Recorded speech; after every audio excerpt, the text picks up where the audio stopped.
Let's be honest. How many times have you had a goal or a want, but when you think about the work involved, you just don't feel motivated to do it, so you kick it down the curb a bit, waiting for the day that you feel ready, willing, motivated to show up and do the work? You're not alone.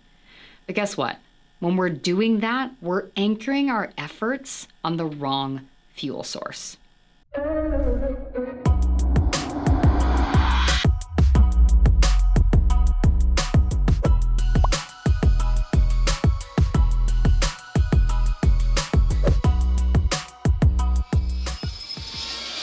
Hey everyone, how's it going? I'm Kira Wackett. Thanks for joining me for another video as we work to empower and equip you with the confidence and skills to write your own story so that you can live your life on purpose.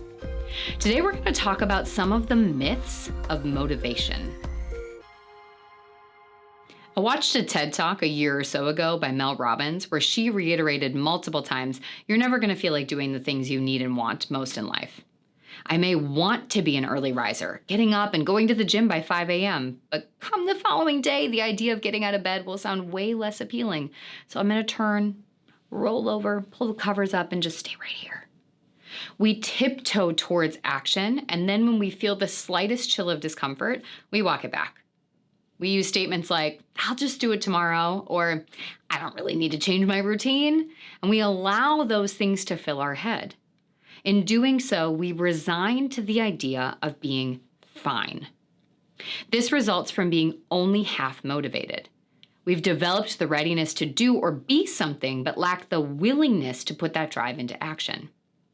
Readiness is about establishing thoughts and beliefs, the buy-in.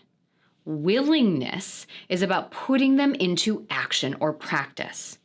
Readiness is really where your motivation lies. Willingness is the other part of the process.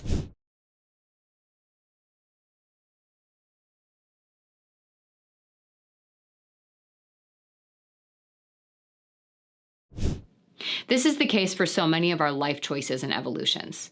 Ending a relationship, quitting your job, telling your friend how much they hurt you, and the list goes on. When fear shows up, when doubt settles in, we don't like it, so we retreat back into a state of contemplation. Or worse, avoidance.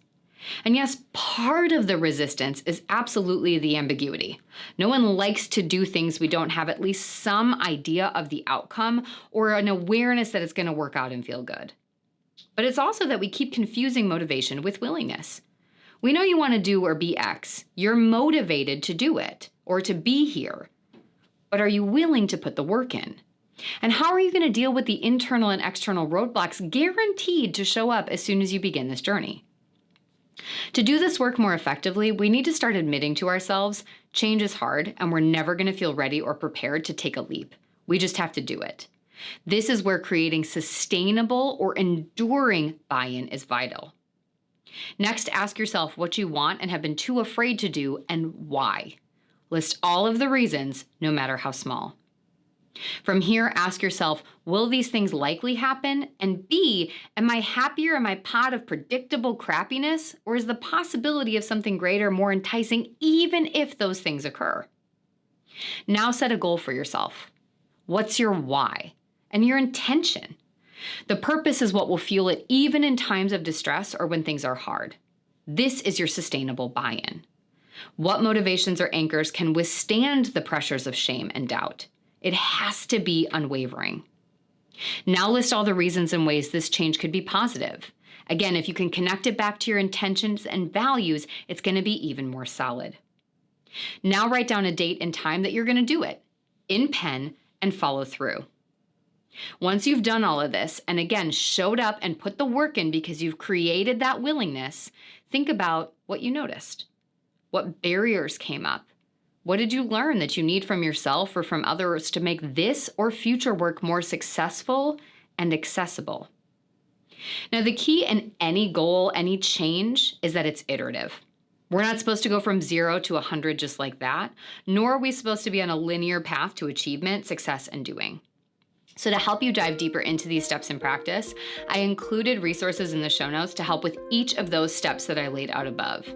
And while you're there, if you haven't yet gotten yourself on the AR Insider, click the link in the show notes right next to those resources and get yourself on that list so you can get exclusive content delivered to your inbox I don't share anywhere else. Now, if you like this video, be sure to give it a thumbs up and share it with someone you think could benefit from hearing it. And of course, hit that subscribe button so you don't have to do the work of coming and checking back. You'll just get an alert every time there's new awesomeness to check out. Thank you for being here with me today. Remember, you have the right to author your own story. Don't wait until you feel motivated to do it. Start before you're ready. Get the pen, jump in, and let's do that work together.